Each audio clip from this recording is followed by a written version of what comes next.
Oh, I think it's all about Sabella tonight, so she must have been rolling through here at some point.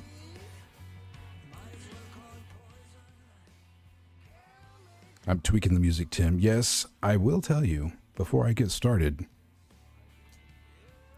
There's a filter on it. I'm just gonna I'm gonna turn those filters off because it's supposed to like make it compress whenever we're talking so that the music doesn't have to be adjusted all the time, but apparently it was overcompensating, so I'll have to tweak those levels. But enough of that.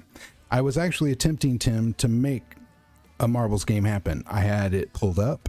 I was actually in the process of trying to do the window share, and it started doing this funky graphic bleedy thing that I just didn't really have the time to troubleshoot because that's when Sabella arrived. And once again, you can see something is up with the cameras around here, but at least it is apropos to our setting tonight. Let me see if I can.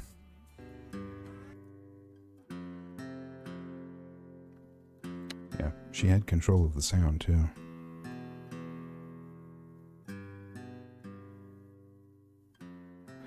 Well, it may go back, I don't know. My opening. The idea that the brain is malleable and is continuously changing as a result of injury, experiences, or substances is known as plasticity. This ability to adapt and renew makes us as humans powerful in ways that nothing else we have found in our universe compares.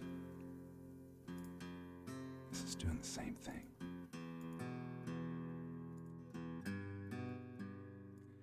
Yes, we are bags of flesh and bone that are easily broken and torn.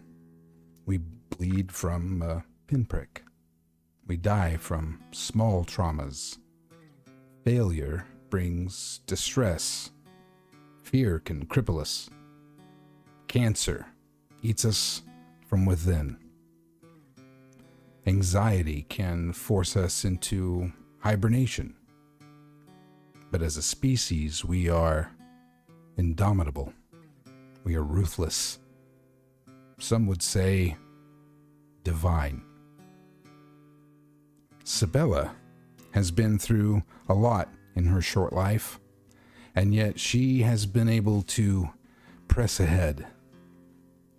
Some would have sold everything, taken the profits from insurance, and disappeared. Start over. Some would have dug themselves into a hole of pills and booze and meaningless sex in an attempt to drive out any of the uncomfortable grief that one like her has had in her life. There would be some that would disassociate and fall into a state of never-ending sociopathic tendencies. But not her. Sabella forged ahead through all of the difficulty, driven by a power inside herself that she may not even be aware of. She decided that she had a legacy to uphold, a duty to those that came before her and loved her and left behind that she could build from. So she builds. But hang on one moment, because I forgot to do something while I was setting things up. The most obvious thing, you know what? Here, we'll just do it the easy way. You guys are going to see me do a moment of backstage work real quick as I fix this. Because you will see Sabella is not right. At least she has color and is well lit. Look at that. She's much... I'm sorry. I don't know what's going on with my stuff. Everything is just not working right for me today. It's driving me absolutely mad. But luckily, there we are. There you are. Boom. That was much easier. Just to do it like that. So... since you're here.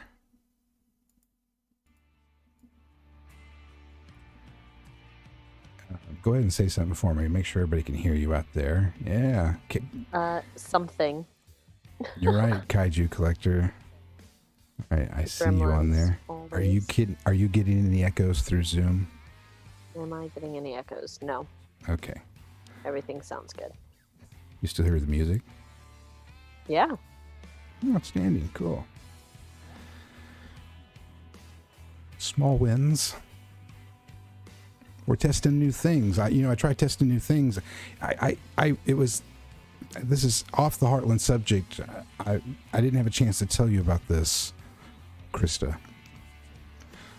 That I had met somebody who offered to give me some assistance with the stuff, and he just kind of gave me some hints and told me to come back and work on it. So I did a whole bunch of really cool new stuff on a bunch of different OBS things, and it's all really neat. But then there's all these really weird things that I didn't do, like the cameras almost every time, and strange things have been happening. So I'm not really sure what's up with that.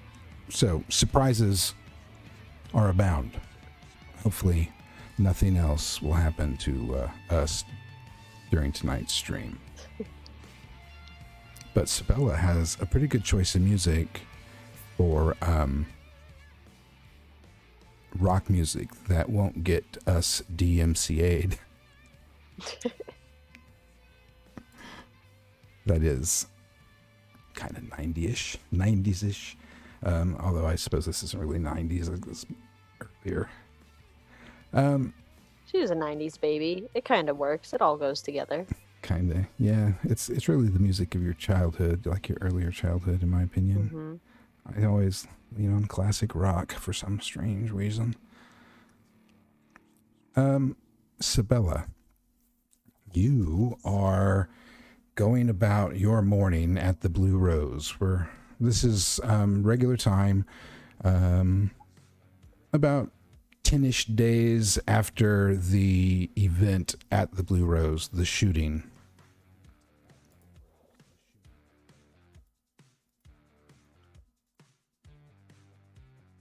Sorry, had to rearrange. No, that's fine. Get yourself where you need to get. That's all right. I had to, I was trying to do something, but then this fiery message popped up in chat to his mention of the swap dealer. Don't tempt fate, T-Dorf. So, we're going to say this is a business day, and it is the morning after you've gone out for anything that you needed to do out before you open and start your day. And I probably asked you this again, but it's been a while, and it's always good to let everybody know, to give us a picture of what it's like at the Blue Rose in the morning. You come down. What do you look like? Where you go to work? What do you have a routine? Walk us through all of that as much as you want. Take as much time as you want. Okay. Getting ready in the morning. Sabella, I take a lot of pride in how I look. It's kind of my identity. I really wear it, very outspoken. So I always have full face of makeup. My hair is always, straight or curled, or, I usually wear it down, because I don't know, it's long and she loves her hair. So, she usually wears it down, pin straight normally. If not, she'll wake up an extra hour early and curl it. But today it's straightened. She has on her normal black attire. It's very, loose fitting, baggy, like a sweater. No, wait, it's summer, right? Yeah. It's Okay, we're getting towards the end of summer. Okay. I'm not going to So be it's picky actually about a that, and t-shirt. I could make it cold on a whim. So Okay. I just think it's cold outside now, so that's where my mind is. So that's fine. no, she's actually wearing a t-shirt, some band t-shirt. She got at a thrift store, ripped up skinny jeans. They're most likely like a charcoal gray, big ol' studded belt, matches her boots. She probably has like safety pins stuck in the jeans just because she gets bored sometimes at work and she's like just messing with office supplies, and I don't Safety really pins bother. aren't really office supplies. Why safety pins? I'll let you have Edgy. them. I'm just saying. Yeah, they're edgy. I know. Where did you get that from? Where does that edge come from? I don't know. She's kind of always been like this. Ever since high school, she has found this niche of like hardened, edgy look. And I think after her parents died, it got even more so. She has that real I don't give a fuck attitude. And she just wears it. That's her persona to the world. She doesn't want anyone to get too close. So just for the sake of brevity, and because it might come up in conversation a handful of times tonight, we're going to, and for the audience, all agree that there's, at this point, two phases in Sabella's life. There is earlier, before what happened with her parents, and that was when you were a senior in high school. Mm-hmm. Yes. And then I will say recently. So anytime you want to talk about something that happened before, you can just say earlier, right? And then recently, if it's in relationship to affect in situations like that. So I say that because my question is, earlier, what was your favorite rock song? Earlier, my favorite rock song. My dad used to play a lot of Aerosmith, and I guess it wasn't really the song, it was more the voice of Aerosmith that brought Sabella a lot of comfort. And that's why she still to this day listens to a lot of Aerosmith. Which Aerosmith voice? What song? Damn, Curtis. You're gonna make me look up. I thought maybe you actually had one. No, you don't have to look one up because I'm No, I do have one. Okay. I do have one. Sweet Emotion. This is actually fun fact about Krista. My dad actually used to listen to a lot of Aerosmith as well, I'm and glad you I picked that one. remember Sweet Emotion was a good one. That's perfect. That's good. That says a lot as to what song you would have picked. If you had said Jamie's Got a Gun or Janie's Got a Gun or whatever the fuck that song was called, I would have a completely different opinion. So, not a bad one. It was just different. They mean two different things. Mm-hmm. Yeah. So,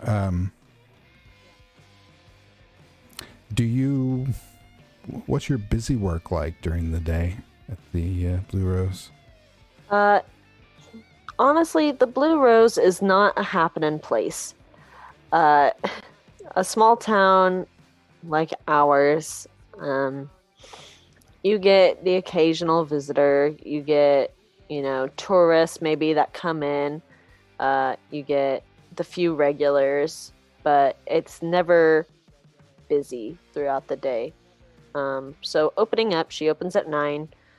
She'll come downstairs after she's all ready. Babadook, her cat, is at my heels. He usually just kind of lingers around the store. He doesn't, he doesn't really cause havoc. But Sabella will she'll sweep. She'll light her candles in the morning.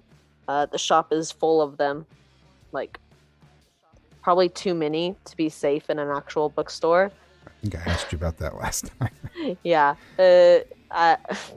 Let me. I don't know. I'm gonna interrupt you there at the just past the candles, and backtrack for just a second. But I'm gonna write candles so I don't, because you know me, I'll forget where I was.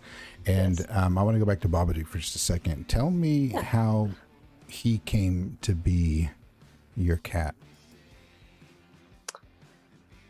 Yeah. So he was a gift actually, from my parents. I got him when I was 10 years old, so that makes him 13, but he doesn't act like an old cat. No one would assume that he was really old. In fact, he doesn't act more than he's like, just a standard, aged cat. He doesn't act like a kitten. He doesn't act old and grumpy. He's been like this, honestly, ever since she can really remember. I mean, she remembers him being a kitten, but then he kind of just stayed the same appearance for a long time. Still quite spry, huh? Mm-hmm. Did you say who was a gift from? Yeah, my parents. Where did they get him? So I don't know where they got him, but it was a gift on Christmas. She got him in a little box. They put a bow on it, and they gave it to her actually on Christmas Eve, but technically it was Christmas because it was midnight. But yeah, she never really asked where they got him. She just loved him ever since I was 10. Thank you. No, if you've got parents that are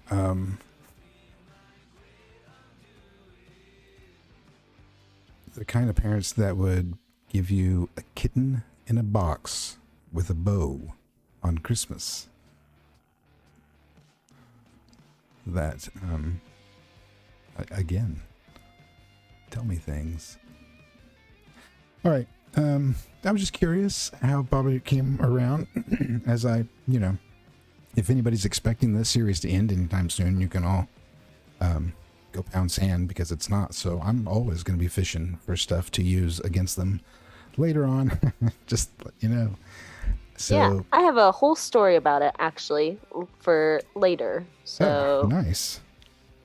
Then I will give you more detail about the Babadook. So you light all your candles. Mm-hmm.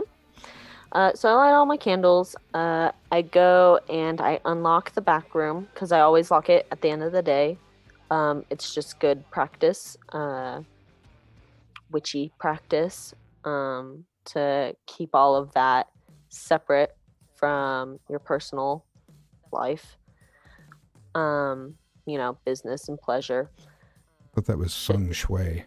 Yeah. So she'll unlock that. She'll probably just light like 1 or 2 candles in that back room. She doesn't do the whole thing unless someone actually comes in for a reading. She keeps the crystal ball covered. She doesn't want it out yet. She'll rearrange her deck of cards just in case, someone happens to come in. It's rare, but, usually Daisy will come in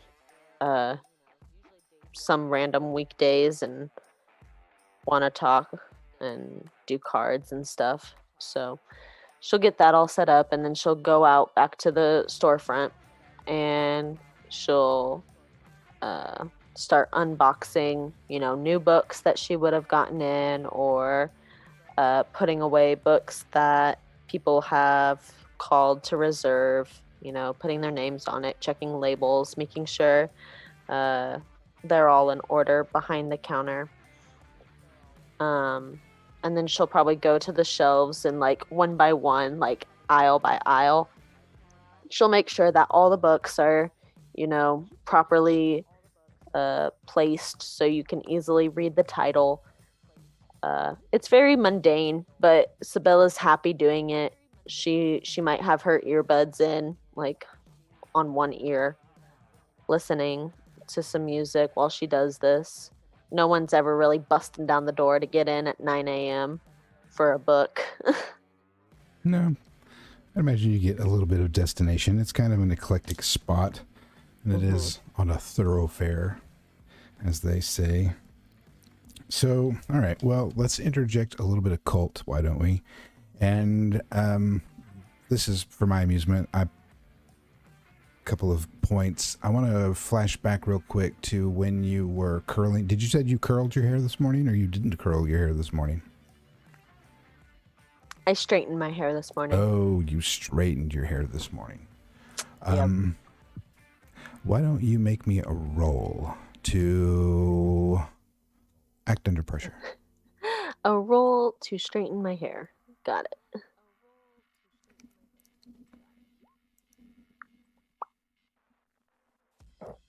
An 11. Awesome. Yeah, you kind of give yourself a little burn.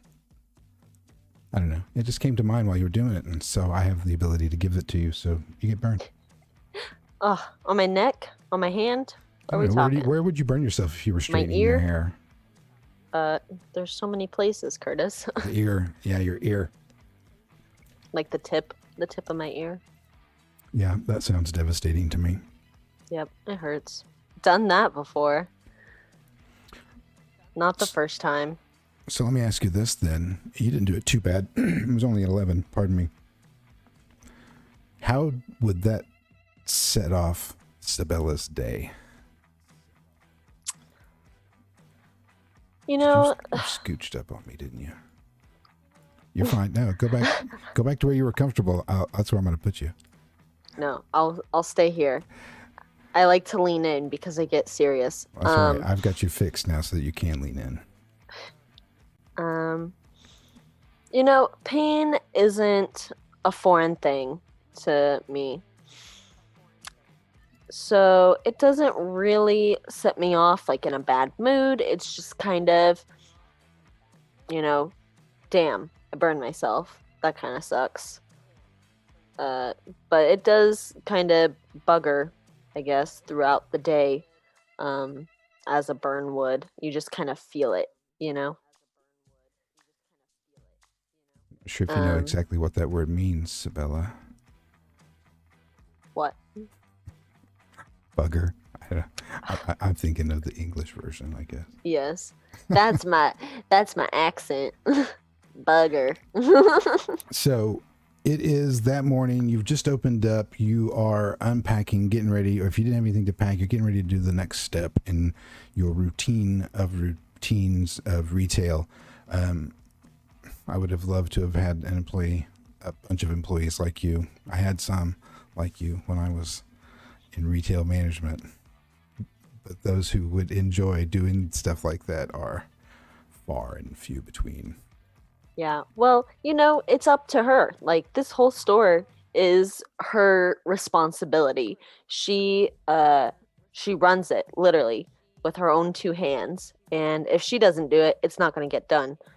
And she knows that this is her responsibility. This is her duty. This is how she makes a living. And if it's not done correctly, then nothing's ever going to happen. I like that.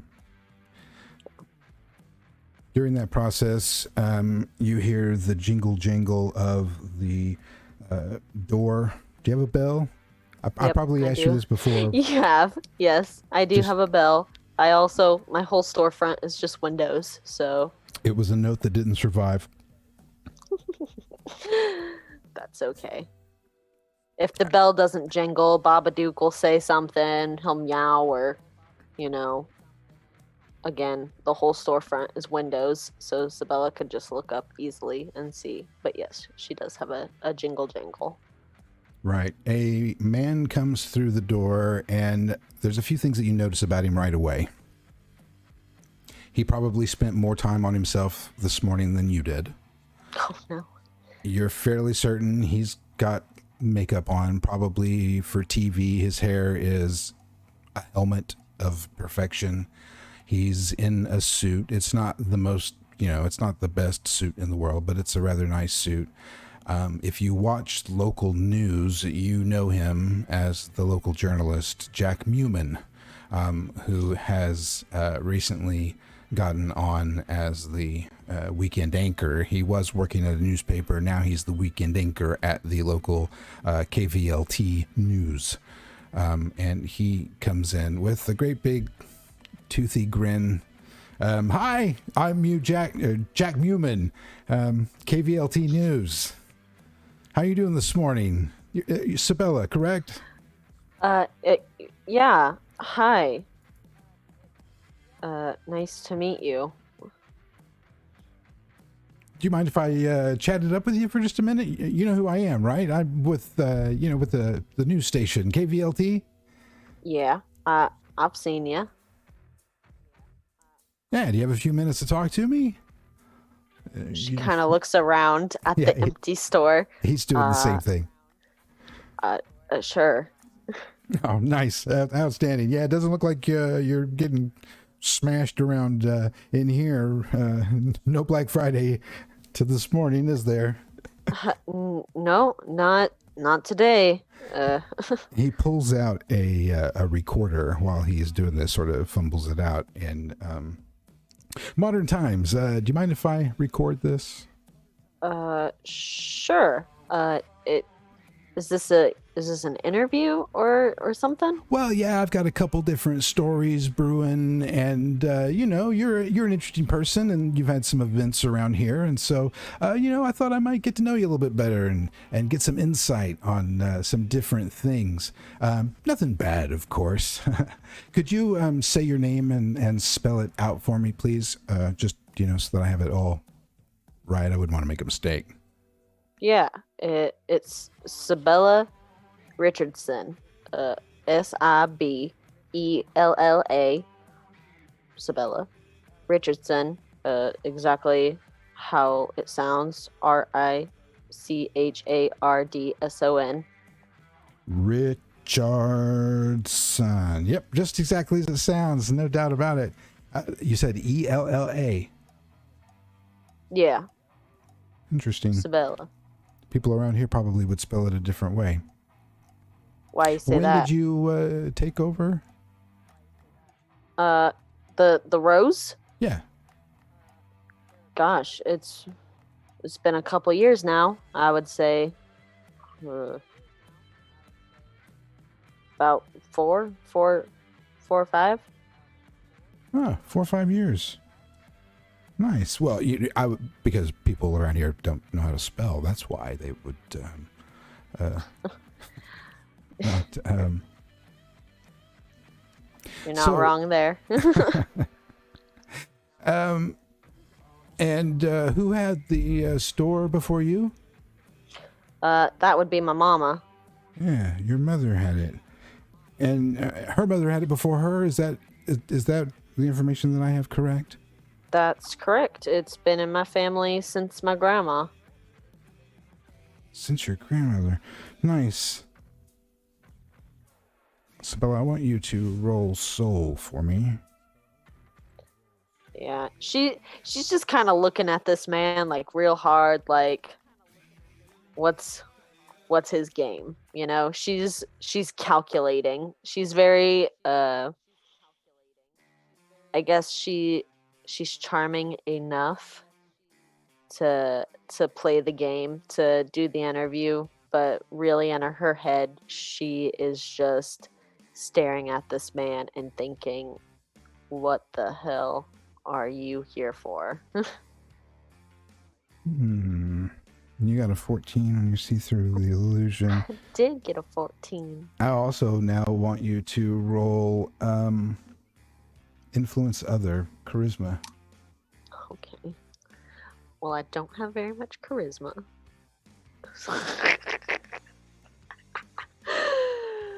I got a 4. All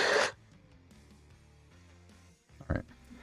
In regards to your hiding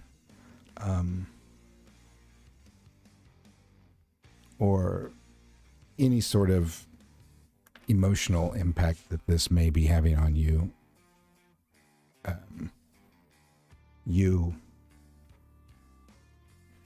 Sabella may be convinced that she's convincing him, but this is Jack Newman, and he is probably, despite his, he's getting towards the later of age for advancement in his career, but he'll probably end up something, like in investigative journalism.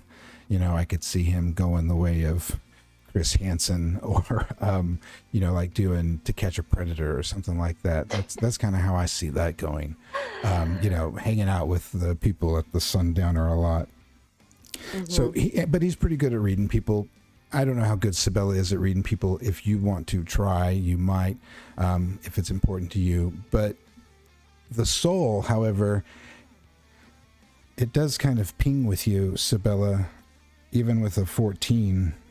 When he asks you, oh, is that your grandmother in that picture over there? Yeah, it is. Is it the one of her and Daisy holding a fish? I don't know, is it? Yes. Tell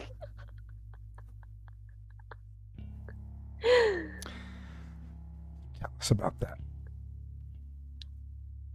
About the picture. Yeah. Well, Daisy told me, it was one of the hottest days of the summer, and they went out. No, backtrack. Stop. I'm going to stop you for a second. Okay. This is me, the GM, saying this is a different moment. He says, is that your grandmother over there? And you look over and you see that picture. I want you to tell me the scene that you see in the head, not that you're answering a question to Jack Newman. I want you to relive that scene in your head, because you can do it better than I can tell you. So you tell me what happens in that scene. Make the picture come to life. Tell us what happened in that picture. Oh, okay. I think I know what you're talking about, so tell me if I'm wrong. But the picture is Grandma Lucy holding the mouth of the fish, and she is just beaming. She has really curly, crazy hair, and she has on like a plaid shirt that's all tied up and the sleeves are all rolled up. She's wearing these long khaki pants and some like galoshes, or like those boots that are resistant to water, and she's like standing in the pond, and Daisy's right next to her, and she's holding the tail, and this fish is ginormous. It's huge. It looks like it just maybe it's still breathing its last dying breaths, and it's glistening, and the sun's in their eyes, so they're kind of squinting. But even Daisy's almost cracking a smile. And it looks like they've been doing this for years, like they're best friends, and they finally caught this huge ass fish, and they probably just got some random passerby to take their picture because it's so awesome. You can maybe see like their fishing poles in the background, and the sun is like glittering off the water. You look at the water. Excuse me, sorry. Getting a little. You see a ripple in the water, in the pond, behind your grandmother. What was your grandmother's name? Lucy. I know I have that written down somewhere. So tomorrow when I say in chat, why the fuck did I write Lucy? That's why. That's something Curtis would do. A ripple in the pond behind you. Or behind them. You see it. Like it's moving? Yeah. I want you to roll to keep it together. Keeping it together. I got a 16. So you see that. What do you do? She'll definitely take a double take. You know how you you see something every day and you don't really look at it, but if someone mentions it, you kind of look at it. Oh yeah, that, you know, it's that really quick double take of, did I really just see what I thought I saw? You saw it. And it's still happening. It looks as though something might actually break the surface. She'll stare at it for a little bit longer. Is everything all right? Yeah, You look like you saw a ghost. I'm so sorry. I was just admiring the picture. That was a good photograph. Your grandmother's name was Lucy, right? What That's was her correct. maiden name? I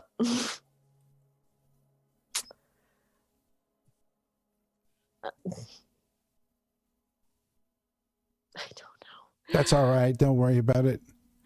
You know, women back then, I don't even know if I know my grandmother's maiden name to be true. Thinking it was like, Applewood or Monkeywood or something like that. Something crazy and strange. Pardon me. I think I'm coming down with a throat thing. Is everything all right? You look like. Yeah. No big deal. Well, yeah.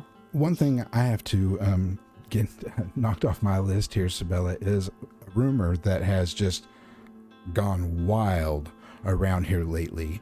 I'm told that you have some real treasures here in your shop. Can you point a few of those out for me? Treasures? Yeah. I mean, such like as? books. Say, for instance, a first edition Stephen King. Would you happen to have that one under lock and key somewhere? You know, you're not the first person to ask me about this, and I really don't think I have a first edition Stephen King. I mean, I have some horror, books, but I don't think. I mean, I have Stephen King, but I don't think I have a first edition anywhere. Hmm. Well, I tell you what, I'll just look around. Do you keep any old, expensive books like that here at the store? I mean, books come in, books go out. Uh, Well, I mean, some something that you would, that you would look at and go, "Oh my God, this is a $1 million book," right? no. If I had $1 million book in here, this place would look a whole lot different. Right. Yeah. Of course.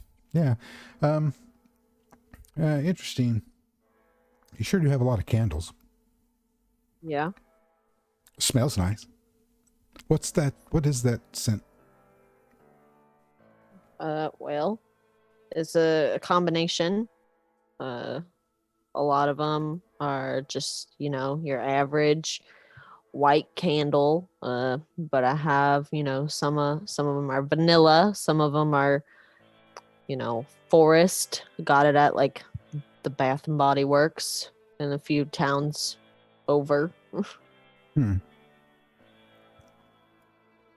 And I like the sale. You buy 2, get 1 free. now, as the GM, I'm asking, can you see your beaded curtain to your off sales area where you keep your, what do you call it? New Age or? Not if we were standing at the counter.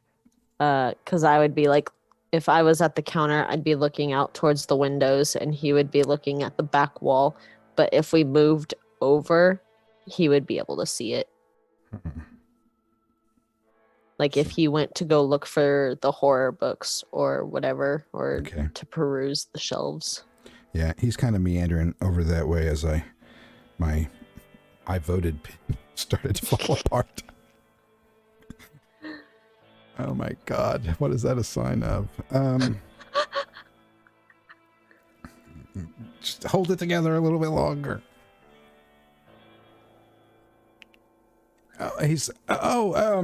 What do you got back here? And he just kind of immediately just makes a break for the beaded curtain. And whoa, well, I mean, oh, what's in there? I don't know how familiar you are with spiritual things, but that's where I do my divination. I do tarot readings, palm readings, tea leaves. Oh, well, I was about to say, I think that I am quite, knowledgeable in spirit, but now I'm starting to think that perhaps our ideas of spiritual might be on 2 different planes. I get that a lot. Interesting. So what is this? Pagan, New Age, witchcraft, Satanism? Whoa. It's not Satanism. This place has, this area has a history of Satanists. A lot of metalheads back in the 80s. I don't doubt that. Small towns kind of harbor that. But no, this is, I guess, it's kind of my own thing. I take a little bit from everything and I make it my own. I would say it's mostly witchcraft. Mostly witchcraft. Interesting. Do you get any pushback from the local churches? Nah, they don't come around here. Abercrombie's is rather formidable man. They haven't stopped in. I mean, not really. They're probably too scared. It's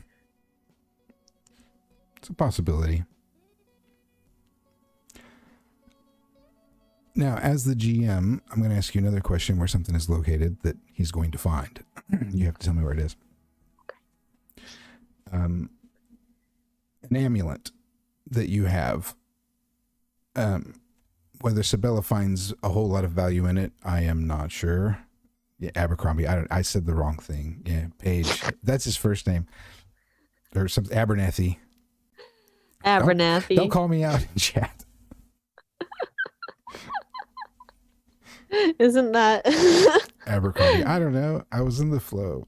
Now Abercrombie I'm not. and Fitch? Isn't that a Yeah. anyway? There's people named Abercrombie. It came from somewhere. Sure.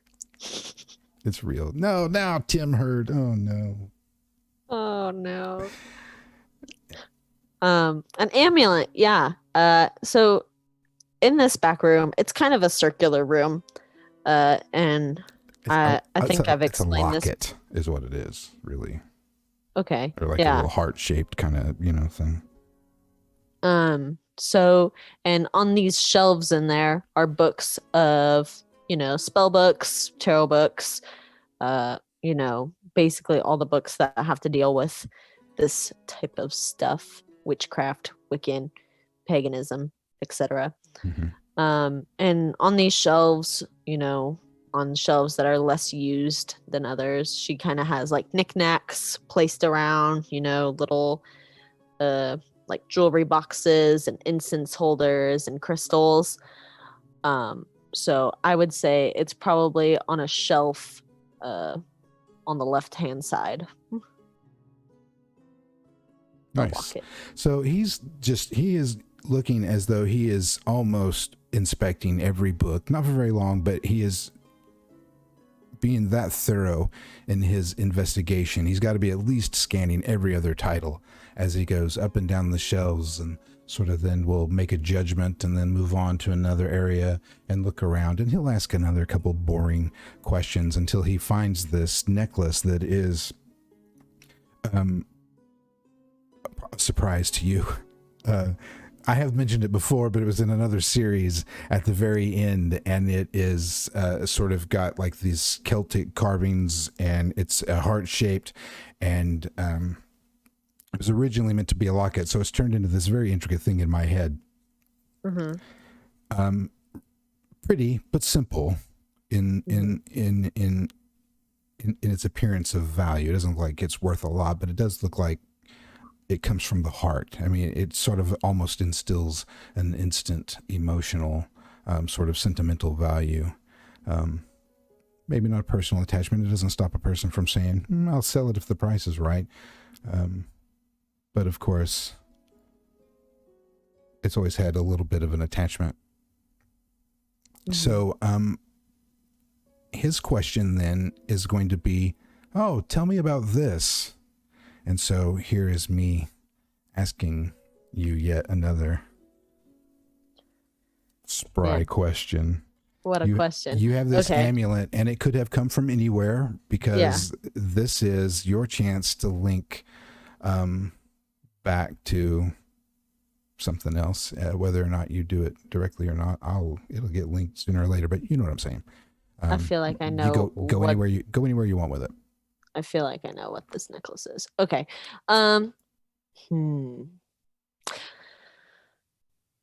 Sabella has a habit of going on walks around town. She obviously doesn't have a car, so she does a lot of walking, or staying pretty local. But one of her favorite things is just going out in nature and walking around. What she does on these walks is collect things for her altar, which is also in this back room. Sticks, cool looking rocks, shells, anything that really catches her eye, that, draws her soul, I guess. She'll pick it up, put it in her pocket, and take it home. One of these walks, she was walking, maybe down that road that kind of leads to Daisy's house. It's a long road. And just on the side, she finds this locket. And God, it was so beautiful that she couldn't believe that someone hadn't gone out looking for it. But it looked like it was kind of caked in the mud. It had just recently rained. And so she bent down, picked it up. It was shiny. Picked it up, dusted it off, wiped off the mud. and there was nothing in it. There was no picture or anything, like locket should have. But she loved it so much that it was so ornate and the details were so beautiful that she pocketed it and she took it home and cleaned it up, and she's just kept it. She doesn't really know whose it is, where's it's from. It doesn't really say a whole lot on the locket. You know, there's not really any like engravings other than all the detail on it. So yeah, she just put it in the room because she liked it so much. He stares at it for a little bit, and then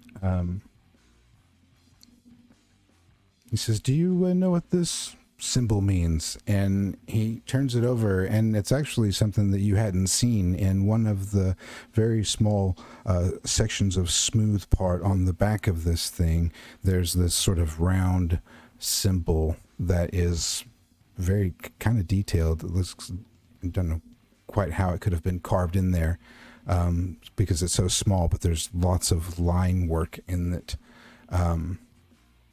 It almost reminds you of like a prison jail. Is sort of like this 3-bar pattern in the center of it, and some other weird stuff.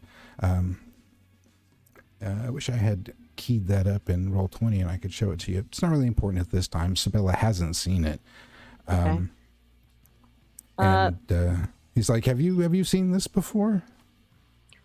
And she kind of like takes a look at it. No, I mean, I haven't really given it much thought. That's interesting. I had seen that same symbol before, about 15, 20 years ago, perhaps. Really? Yes. It was, there was a murderer, actually, who had come through town, a serial killer, I believe. And I think he had something. I'll have to do some more research, but I think it was something, a tattoo or on a book or something like that. I'll have to check that out. But yeah, I think that's where it was. Interesting, but you just found it on the road. Yeah, it was just on the side of the road, caked in some mud. I thought it was pretty, so well, he was apprehended in this area, so it's quite possible that he dropped something. Very interesting. Might have to find out some more. If I find some more information out about that, I'll let you know. It's an interesting piece of jewelry. I'd appreciate that. Yeah. You've had some trouble here recently at the Blue Rose, right? A shooting. Yeah. Yep. That was a thing. Whole ordeal.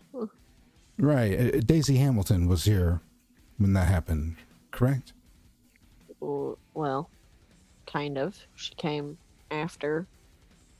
It was really just me and my friend. She came after? After the shooting, yes. Like when after the shooting? She definitely came after, right, Curtis? Who was there with you during the shooting? That was just... it was Elle. Just Elle, right? Yeah. Oh, yeah, she showed up the next morning. Yeah, I'm like, I don't think she was here. Right, no. Throwing me for a loop. I remember this stuff. I hire people to take care of that for me. Oh my gosh. No, yeah, Daisy came, she came later. It was just me and one of my friends. We were having a girl, like a wine night, I guess. And yeah, those guys just kind of barged on in, and then the officer dickhead came in, and yeah. And who was it that pulled the trigger? It was Roy something or other. I don't know his last name. I don't give a fuck. Oh, Deputy Applebaum. Yeah. Deputy Abercrombie. Abernathy. Abernathy. Yeah, right. I think that's his middle name, first name. Yeah. Right. Okay. Apple bottom jeans, boots with the fur, I think is what he usually wears. Yes, well, I am a keen eye for the details. So Daisy wasn't here during the shooting. No, sir. Okay, well, anytime Daisy and a shooting and those two become any sort of correlation with each other, you pretty much have to assume they've happened at the same time. Are you referring to the boy down at the lake? Oh, what do you know about that? What do you know about it? I'm a reporter. I know a lot. Okay, then why are you asking me? Well, because I wanted to get your perspective, your point of view. You were there, I was right? there. Yeah, I saw the whole thing. Hmm. Daisy didn't shoot the boy. I'm sorry, what? Daisy did not shoot the boy or What boy? anything.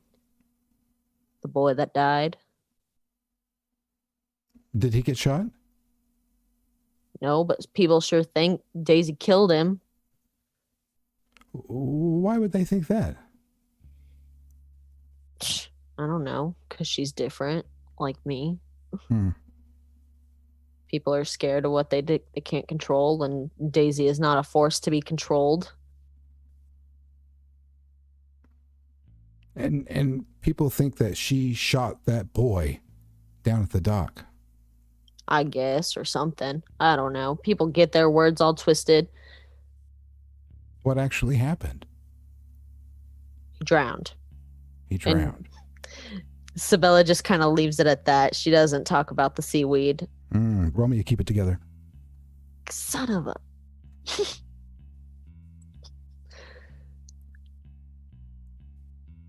Keep it together. Son of a... 9. Oh, damn. 9. That's so awesome. I even forgot what a 9 on a keep it together is. It's been so long. It's been so long. Beautiful. Sabella, the strain is too much when you sort of flash back to that moment on the dock and the drowning. So keep that in mind. Why would it be too much thinking about that? Is it because of the boy or is it because of Daisy? And you're going to lose 2 stability. Shit. And suffer some emotional trauma, or you can suffer life-changing trauma for 4. But I'm really curious. One is, would Sabella be more impacted by the drowning or this impact on her friendship with Daisy? Like, impacted as in, like with Daisy. Well, you're going to lose it, right? You're going to lose it emotionally. So where's that going to come from? Why? I'm just leading you. That's all I'm doing. Yeah. Why is Sabella going to lose it when she flashes back to this moment? Because there are a couple of things happening. There is that, and then there is the attack on her friend. Yeah, I think it's more the attack on her friend. Like, she's tired of it. She's heard all the rumors around town, people at Wendell's talking shit. She's tired of hearing people shit on Daisy. I mean, it's nothing new, but it just really gets under her skin sometimes. It's getting under your skin a lot this time. And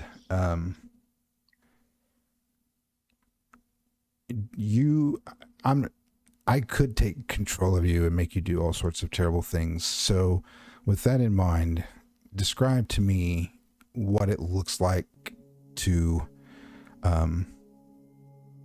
Jack when he sees her look at that picture and all of this just be too much for her. What does she do when she loses it? Do you cower in a corner? Do you get aggressive? Yeah. Sabella is more outright mean, I guess. She immediately crosses her arms over her body, closing her off physically. And she kind of bites, like the inner part of her cheek. She kind of sucks it in and she just stares at him. Shouldn't say anything? Not unless he keeps asking about it. You got a little bit of blood on your mouth. Are you all right? You seem upset. Yeah, I am. I don't need you coming in asking about Daisy.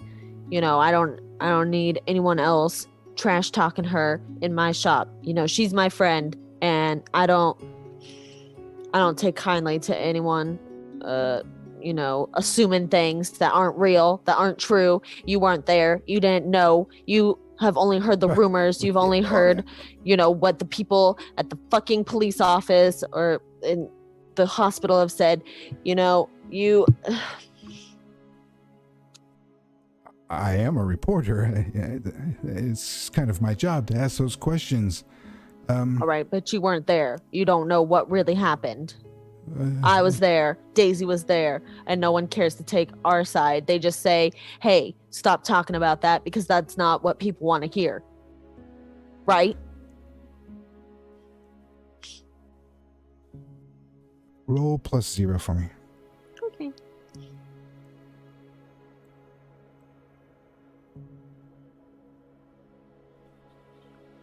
I haven't decided what this is. Great. Well, I got a 12, so... This is what happens. We'll find a reason for it later. When you're doing this, he's a reporter, an experienced reporter, even though he's experienced for the area by far. And this is not the first time somebody has cussed him out, dressed him down, yelled at him, slammed the door in his face, anything like that. His reaction to you as you are unloading your tirade on him, you recognize it. It doesn't stop what's coming out of your mouth, but you are old enough and intelligent enough to recognize the growing reaction on his face in response begins to grow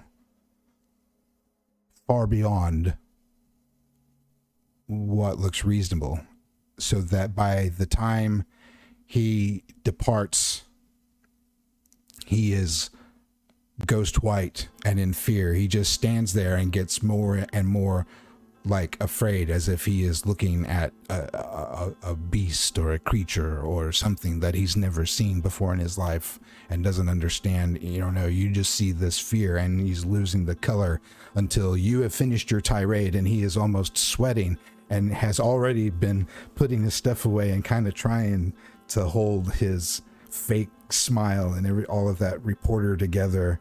And all right, okay, thank you, and just almost runs, knocks over a shelf or something on the way out, and ding ding out the store. And when he gets in his car, slams the door, you can hear the tires screech and peel off. Good. Don't let the door hit you on the way out. She says that too late. And mostly to herself.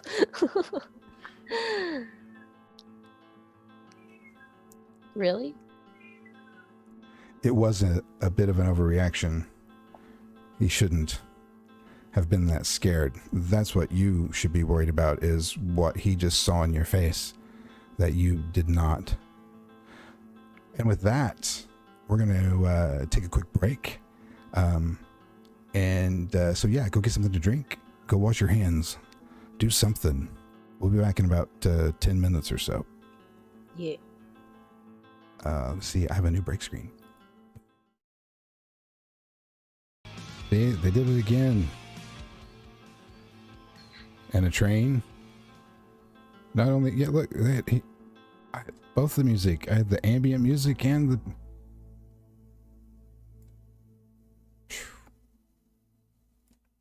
Crazy things have been happening today.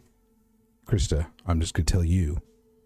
And yes. Anybody else who's out there, I don't even know if those people out there are even real. I'm not even trusting that T-Dwarf, because... Who knows? I know. It's bizarre. All right. Oh, wait, Curtis. It's echoing. Uh-oh. Maybe it just fixed itself. How about now? Was it me echoing or you? It was me echoing from you. But I think it's better now. Okay. Let me know. No, we're good. We're good. No, I'm trying a new thing, Tim, where I'm trying to give her the sound so they can listen to some ambient music, because I stole that from them when I stopped doing it through Roll20. So they've had crickets to listen to while you guys get all that pretty epidemicsound.com music that we pay for, that you pay for. Our wonderful Patreons pay for. Thank you. We love you. We love you. Good night. All right. Heartland. Scene 2. Sabella. Mm-hmm. Where are you? Well, picture this, Curtis. Oh boy. It's Christmas Eve, 2007. I am 10 years old. It is your picturesque Christmas Eve, I guess. The house is decked to the halls in lights and the Christmas tree. It's not a very big Christmas tree. It's pretty, I guess, moderate.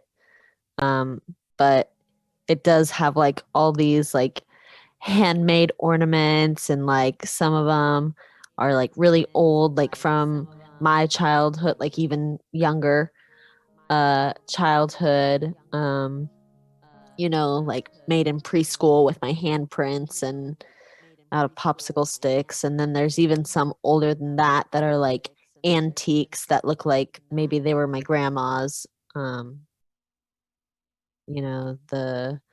The hand sewn Christmas tree skirt underneath, and then there's presents under the tree.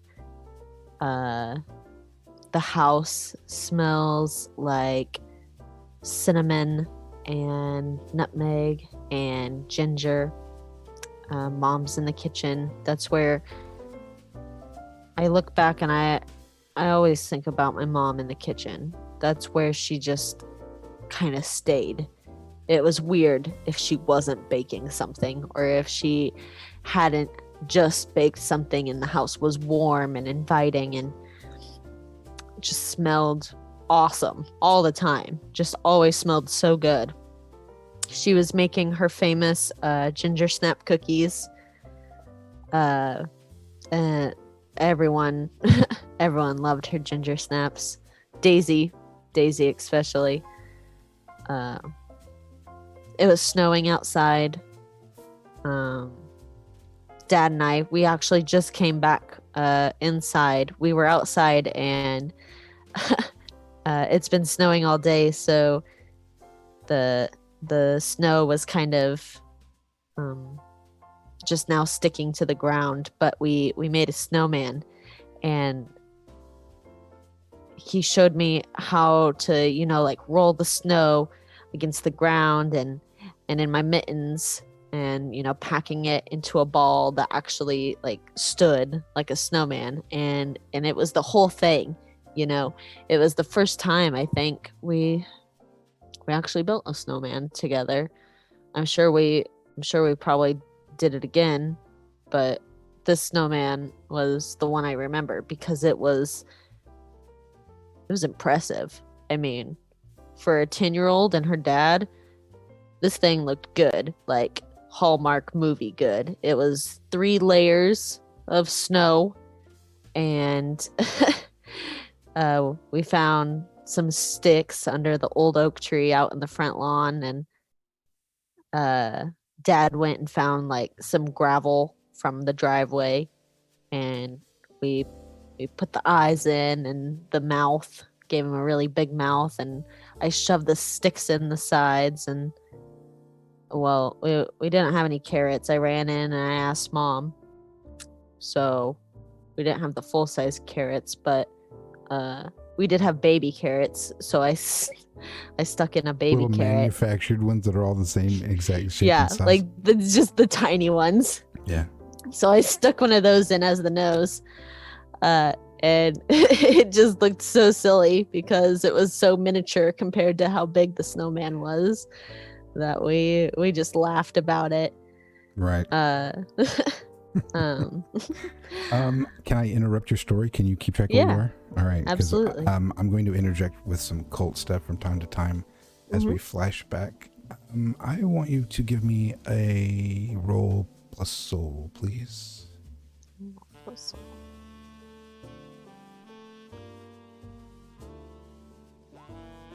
A 17. Beautiful.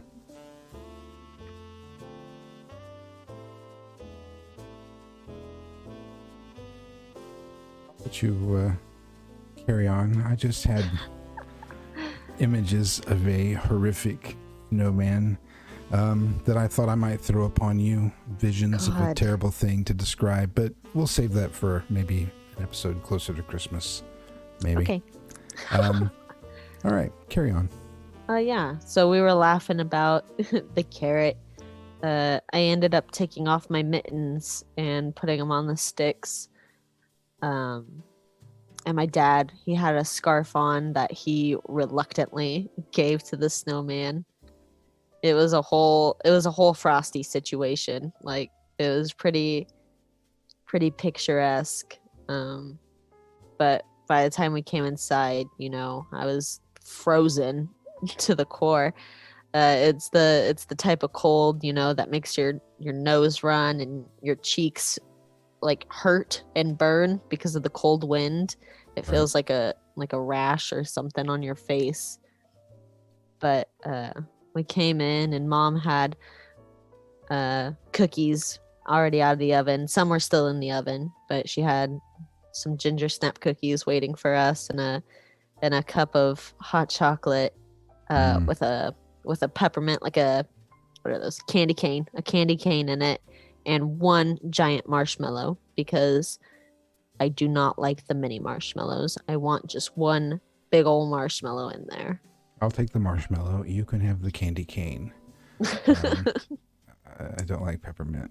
That's another, Really? It's a good cult story, but it's different time, different place. So yeah, go ahead, carry on. While I search for Christmas emojis. So, I'm peeling off coat and then my jacket and then my, the long johns until I'm finally just like in my normal like clothing that isn't soaked and wet, and I slapped the socks, over a little air vent because that's what my dad did. So I followed his lead, and that's what I did. And I go back to the kitchen and I kind of put my hands in the dough, helping Mom. Kids help, but they're not really helping. Mm-hmm. And I see that she lines her baking sheets with like a piece of parchment paper, and she has a pencil next to her recipe box, and she has the recipe out, but she's not really looking at it. She knows what she's doing. And the pencil is there, and right before she starts placing the little balls of dough for the cookies, it looks like she draws a picture on the parchment. And I think that's really odd. I've never really seen her do that. I guess I don't really pay attention, I'm always doing a million other things, but this is the first time I guess I noticed. And it's just a small little symbol. I ask her about it, and she calls it a sigil, which is just like a little symbol. And this is backstory, a lot of witches or people that practice witchcraft come up with these sigils, and it basically is like I guess what it is, it's like a symbol that represents something that you like focus on, and it'll promote this thing or this feeling or, you know, prosperity. And so I ask her, and she says it's a sigil of love. And she says she literally bakes love into all of her cookies. And that's just something she always does. And that's like the first time I really heard her talk about her practice, witchcraft. And so it's getting late, and maybe I was watching a movie, you know, one of those old stop motion Rudolph the Red-Nosed Reindeer, you know, one of those types of movies. You know, the ones. The kind of, they all look like toy kind of claymation stop motion. Yeah. Yeah. Yeah. Those are actually really good. I still like those to this day. I loved them. They still sell stuff. Mm-hmm. Like the one, I remember the one like with Jack Frost and like was he the Heat, the Heat Meister. Right. That one was a good one. Or anyway, that Santa was a dentist or something. Yeah. And he just wanted to be a dentist or something, and there was an abominable snowman. Anyway, right. It was one of those movies, and it was getting late, and you know, kids are always so wired on Christmas Eve because, oh my gosh, it's gonna be Christmas tomorrow and Santa's coming, and you know, everything has been so nice and good, and it was just really wholesome.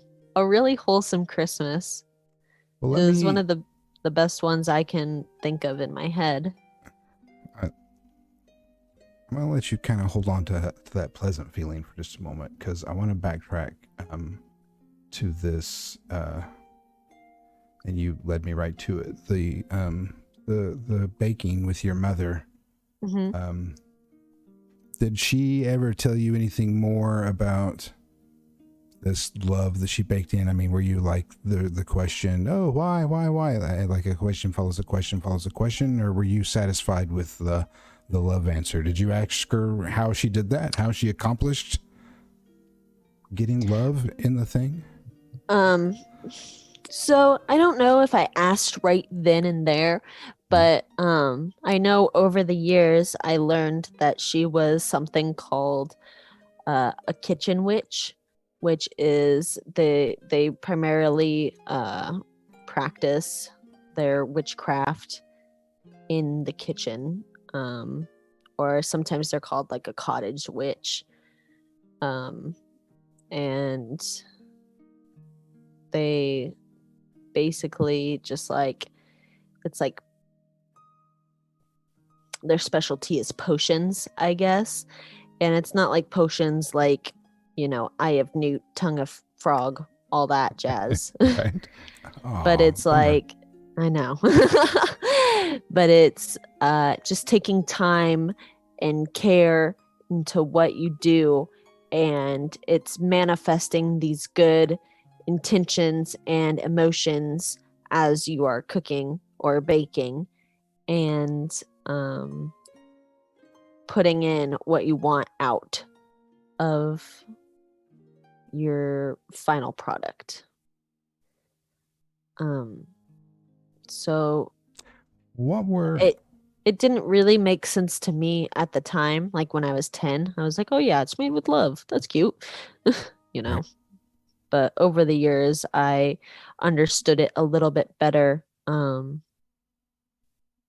But I am not a kitchen witch. So her way of witchcraft is very different than mine. Well, let me ask you this then. What were her motivations? What was she was a kitchen witch, so she would bake love into something. What was her goal? Why would she cast a spell? Well, these cookies were just... How did she use her music? How did she use her magic? Yeah.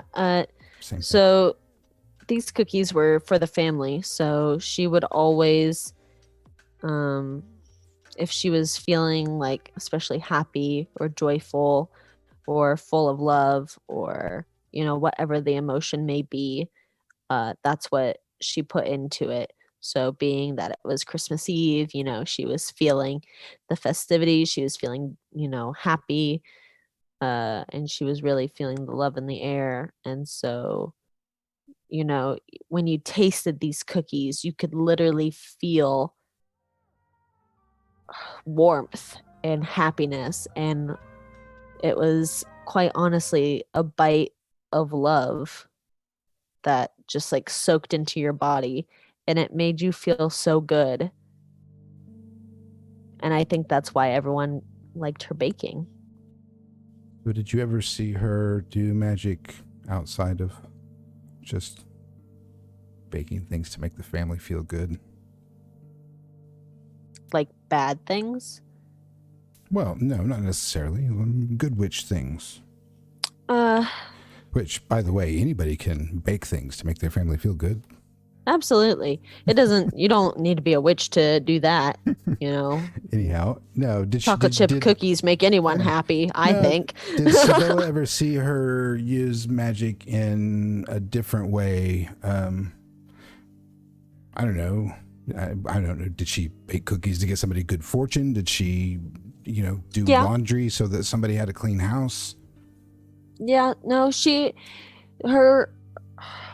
her talent was definitely baking and cooking. So that's where she mostly used her magic. Sometimes she would slip in, she would whisper things to the ingredients, and then she would like throw it into a soup, or for good health or whatever, and then take it over to the neighbors. But Sabella never really saw much of anything else that she could remember. But she did find that crystal ball, so there must have been other stuff that she didn't really know about. Sabella didn't really pry. Her mom wasn't secretive, but it also just never really, they were such an open and happy family. Sabella didn't feel the need, I guess, to really ask. Why don't you make me another soul roll? Let's see if we can find out. Okay. Soul roll. A 9. Oh my gosh.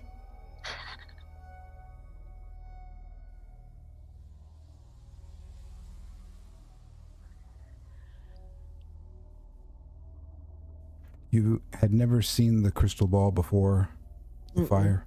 Not before the fire, no. Other than organic ingredients, were there any other and kitchen utensils, or if there was an unusual kitchen utensil that was just a kitchen utensil to you? Was there anything like that you ever saw her use? Yeah, there were like, she had these wooden spoons. She always loved wooden spoons over plastic or metal. Of course. She mostly did wooden. And Sabella noticed that like on the back of the spoon, almost like carved in, like it looked like she kind of took a knife to it. There were more of those symbols. But every sigil is different because the witch kind of comes up with them herself to mean what she wants it to mean. Right. So Sabella didn't know exactly what they meant, but she could have only guessed that, certain sigils meant one thing over another. While Sabella is reminiscing, I love this story session because we can just plop it out there into space. It doesn't really matter what's going on. I want you to make me another roll plus 0, please. Okay. A 10. This is going to work in conjunction with your soul roll of a 9. And I'm going to steal the scene for a moment.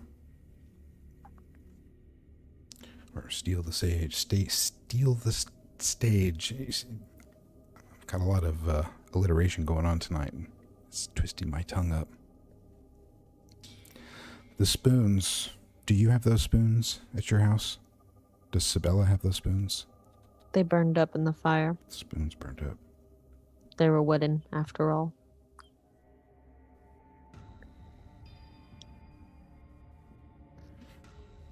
I'm going to start with that. You thought they were burned up. You find one in your spoon drawer. It is that discovery that causes you to have this happen, because you've always found yourself to be a, I'll say, intuitive person. Be able to see things and feel things that perhaps not everybody else can see and or feel.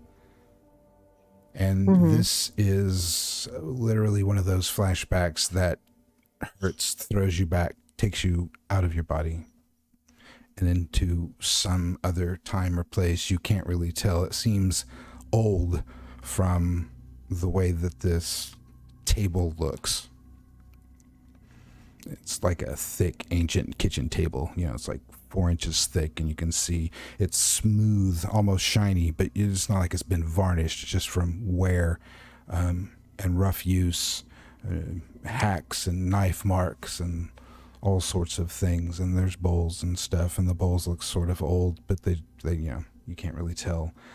You can't really see the surroundings, but you do see the image of a girl's arm being held down on this table, and a branding iron with the sigil, as you called it, that was on the spoon, is being branded into this girl's arm.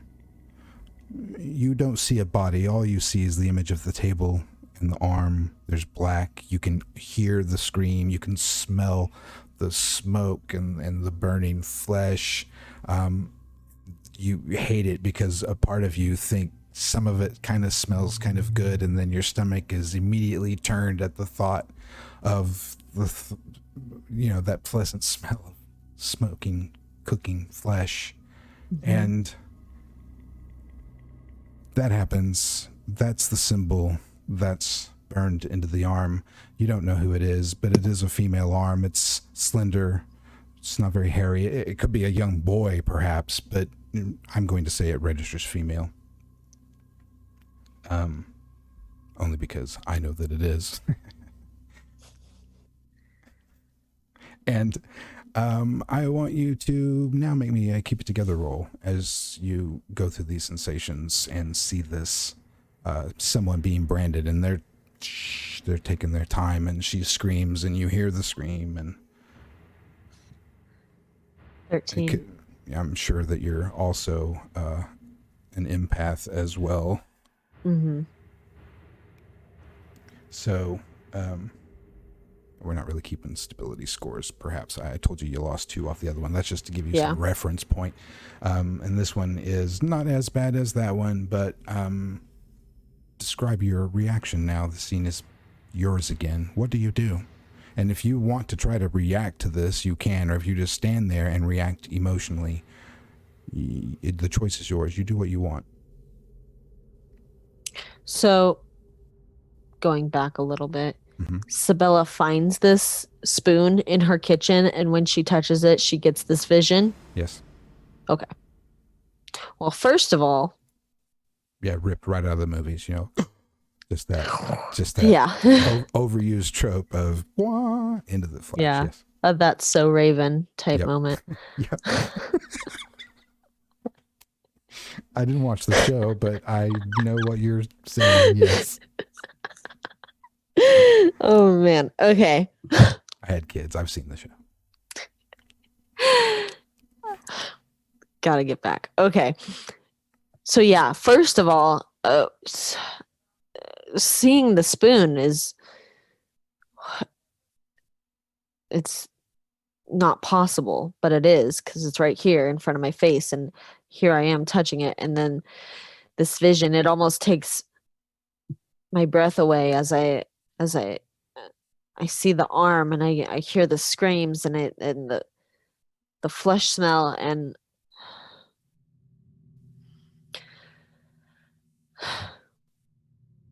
it almost it's like a bitter taste in the back of my mouth, and it disgusts me. I'm shocked. I'm speechless. I look around as soon as I come back from this vision, and I feel my arm. I look at it, because it was like it was mine, but it was also someone else's. But I felt it, and I felt the pain of this woman, and I don't understand. I don't get it. I I I I think to myself that, well, it couldn't be mom. Mom never had anything like that on her arms. I've seen her arms millions of times, but but could have been mom doing that to someone? And then it opens up all these possibilities in my brain, because I know mom was a good person, but then, Sabella still believes, or definitely is highly suspicious that someone murdered her parents. And so then she thinks, okay, well, maybe this was the bad people. These were demons, or monsters, or the people that killed her parents. um You're thinking that it was your mother that was getting branded, or your mother that was doing the branding?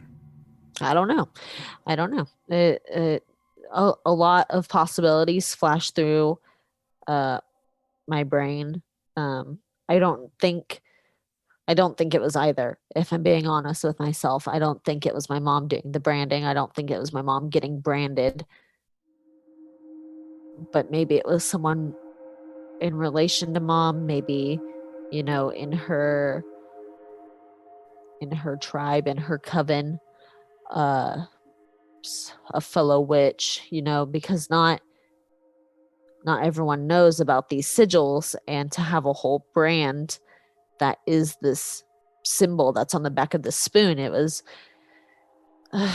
this vision was too prominent and too clear to not be real, to just be a figment of my imagination. So I know this happened to someone somewhere. I don't have all the pieces. And so it kind of knocks me back. Like I kind of sit on Yeah. the edge of the counter, and I just look at the spoon that's in my drawer, and I Did don't know you what to do. did you know that she had different symbols on different spoons, or were you thinking that Yes. they were all the same? No, I knew that they were different. Okay. But you didn't know what any of them meant. Not really. And you didn't know how many of them she had. I would say less than a dozen. A woman doesn't need that many wooden spoons. No, I think less than a dozen is just about the perfect number. Yeah. Okay. So you have that moment. You also now have that knowledge.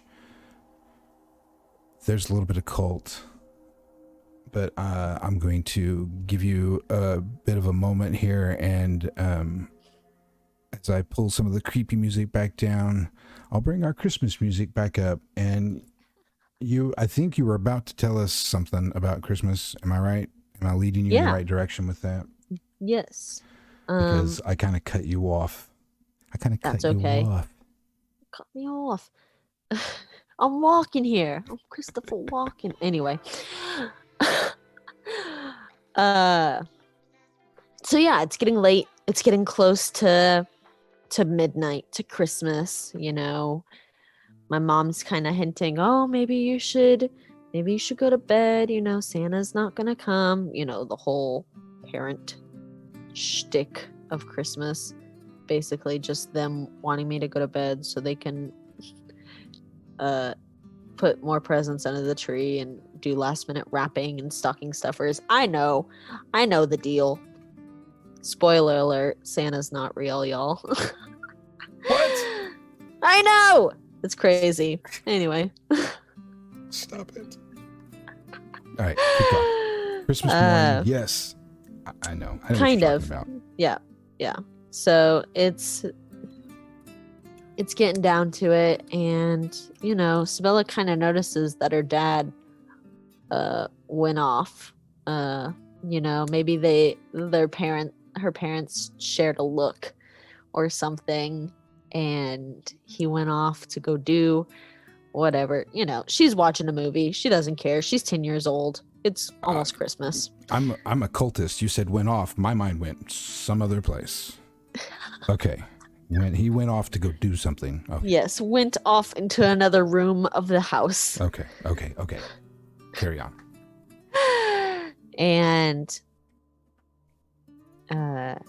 comes back in holding a box. And just as he is coming in, Mom sits down in her chair, calls me over. I go over to her and, snuggle up. And she says, how special Christmas is, and how good I've been this year, and more basic Christmas parent things to say. And she's like, okay, Sabella, you can open one present under the tree, or you can open this present. And Dad walks in carrying a box. It's yay big, has a bright red bow on the top. It looks like it's like kind of wrapped separately, like there's an obvious lid part, but it's all like wrapped, so I could easily take off the lid with the bow. And it almost looks like the box is moving. And so obviously that's the one I choose. Like, what? Right. Heck yeah, give me this box. And they're just smiling, just beaming, because they know it's in the box. And he sets it in my lap, and I'm still on Mom's lap. And I rip off the bow and I stick it on my head, and then I rip off the lid. And inside this box is a tiny black kitten, old enough to be on its own, I guess, so a couple months or whatever. Right. And it's just looking up at me with these bright green eyes, and it has a little bell on its collar. And that is Babadook. That is my cat. And I freak out, obviously. Oh my gosh, it's a kitten. I pull it out of the box and, instantly start smothering it. Right. Loving it and petting it and kissing it. And oh my gosh, thank you. Thank you, Dad. Thank you, Mom. And this cat is just letting me do all these things, and it is purring up a storm. It is loving all of this attention and affection, and it's such a good moment. It's so wholesome and pure. And Sabella was kind of a weird kid, to backtrack. She liked reading, and she liked weird books, and she would go, to the school library or the public library or her mom's bookstore and just read whatever book that she could get her hands on. And her favorites were the ones in her mom's bookstore in the back room, where she could, her being 10, she read what she could read. and make sense of. But I think the most recent book must have been like demons and ghosts and ghouls. And one of the names of these specific demons was Babadook. And so that is where the name came from. Sabella immediately knew that that's what she wanted to name him because he was black. He was black like the night. He was so dark. He was basically a shadow in this box. And that's kind of what the Babadook is. He's very shadowy and dark. And that's where the name came from. Was there anything, other details that you'd had for that wonderful morning?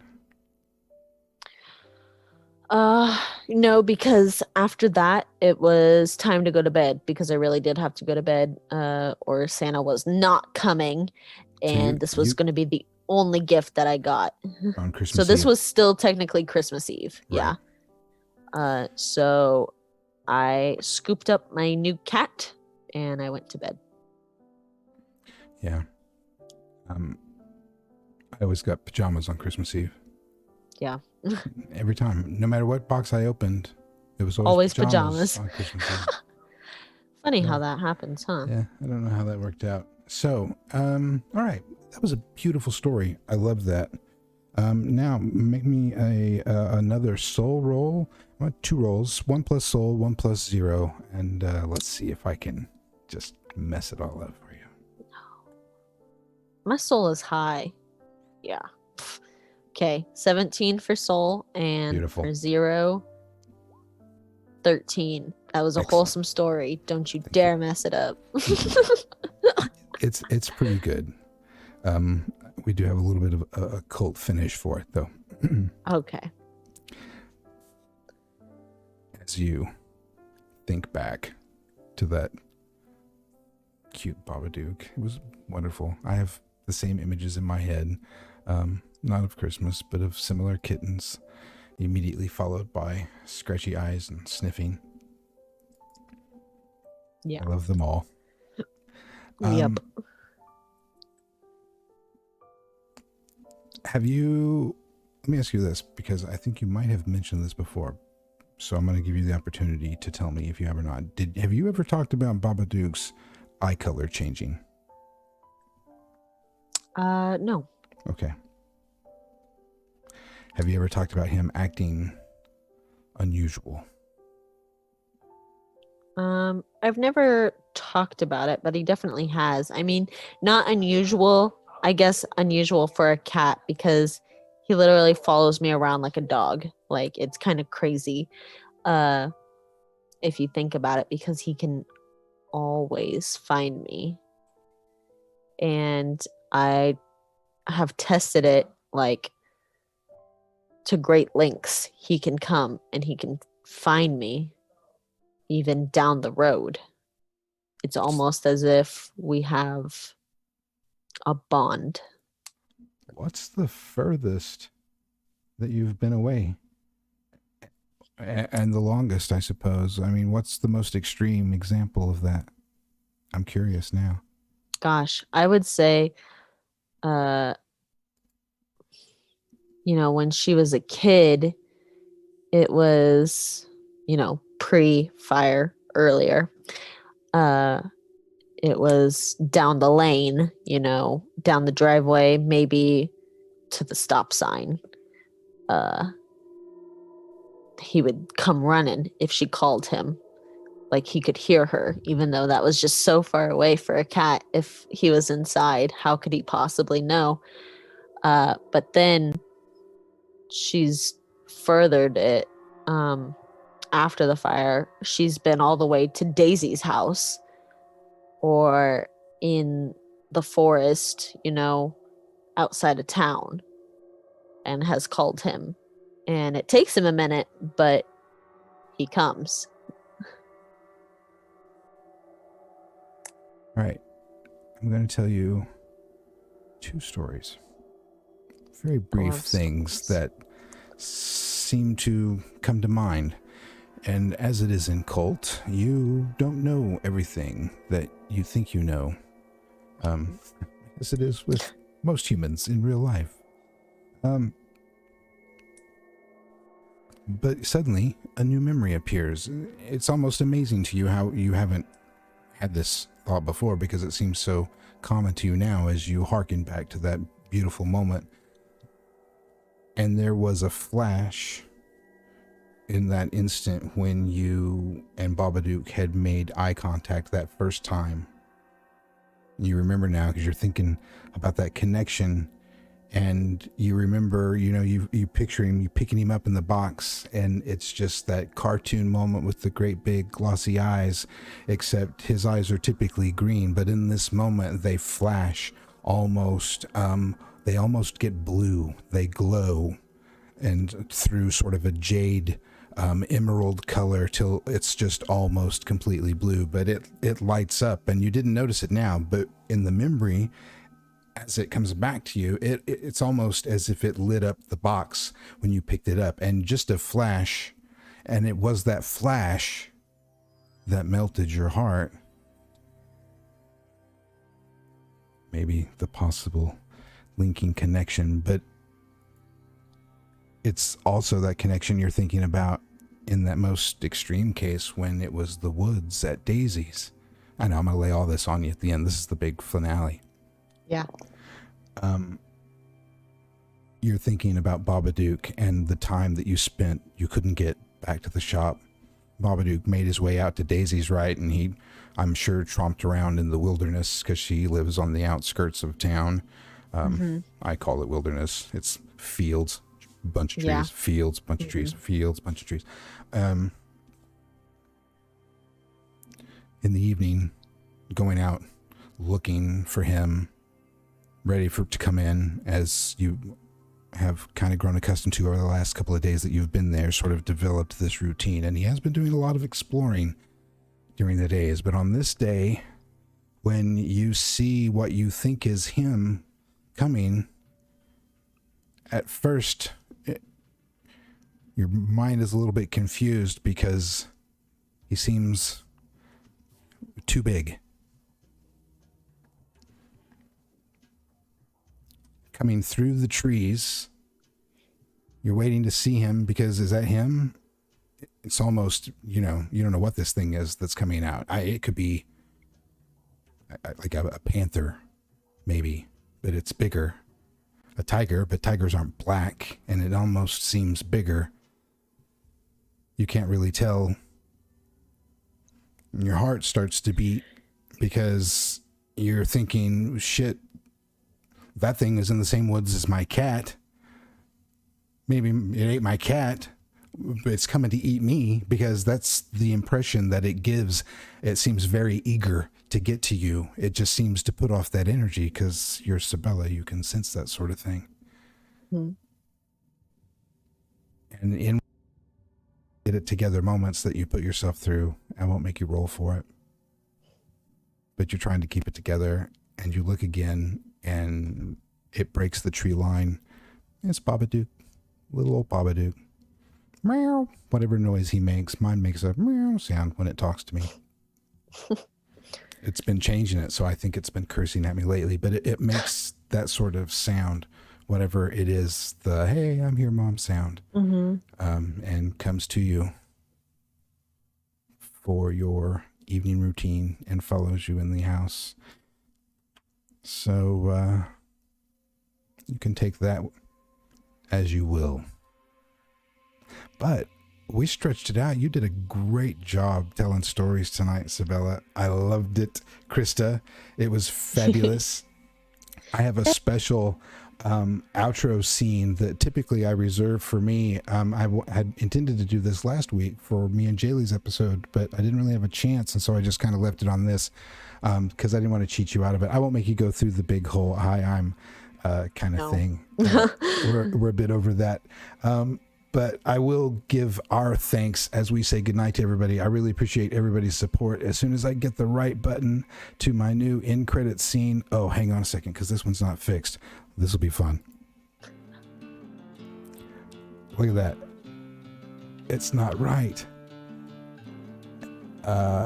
But that's all right. I can fix it, and we're in no rush because all I gotta do is this, and then I do this. There, look, it's almost perfect already. Everybody who came out tonight to watch me do goofy stuff like this, I appreciate it. But Krista, you stole the show. What an amazing story. Even if it was just Christmas, I did get to mech it up just a little bit, and we're coming back to those stories. There were more horrors there that we didn't get to discover. And we learned a little bit more about you. And thank you. I appreciate that. To everybody else out there, thank you so much for coming and watching us. If you're watching us on demand later, thank you so much. I really appreciate it. Go to Helmgast. Thank you, Helmgast, for giving us the opportunity to do this. If you are interested in KULT Divinity Lost, visit their website, KULTDivinityLost.com. My name is Curtis. As you can see, I put our real names on these frames. Old Curtis VO on Twitter, and I do a lot of cool stuff thanks to all of you. So stop by ttrptheater.com. That's who I work for. If you want to know more, I will be here and there. I have also started streaming some other stuff like poker and things, which I'll be doing later tonight after I get done with this, because it's Friday night and that's what I feel like doing. So if any of that interests you, my Twitch channel is twitch.tv/oldcurtis. Very simple. I've started doing some stuff over there, so do that. Follow us and keep watching Heartland, because Krista here is fabulous. Thanks again to everybody out there. We love you. Good night. Sweet dreams. We love you. I said that backwards. Say it, Krista. Oh, I don't have her sound. She's saying it. One more thing I messed up. Good night, everybody.